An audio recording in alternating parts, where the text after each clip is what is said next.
Sino yung kausap mo doon kanina? Si Cecilia? Cecilia, girlfriend ni Mayor. Ay, hindi ka kasi nakikinig eh. Paulit-ulit. Oh, kumusta? Mabait naman ba? Oo.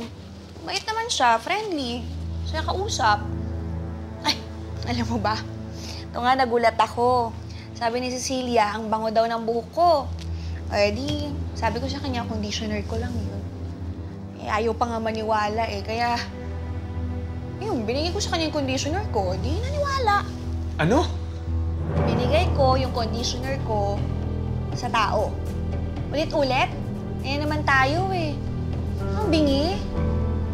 Uy, sandali, bakit ganyan ba itsura mo, ha? Ano ang reaksyon yan? Ha? May problema ka ba?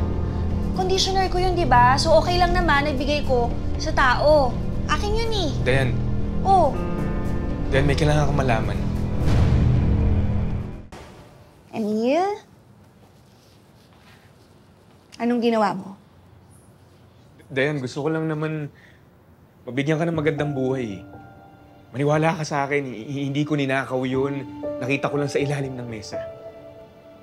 Sandali, ha? Ano bang gusto mong sabihin, ha? Pwede ba i-explain mo sa akin na mas malinaw? Para maintindihan ko, anong sasabihin mo? Anong kailangan kong malaman? Yung singsing ni Miss Rose na nawawala kanina. Yung 1 million pesos na singsing? Yun? Oh. Oh! Asan? Dayan, naisip ko, tapusin lang muna natin itong retreat nang walang nakakita na nasa akin yung singsing. Tapos, safe na tayo.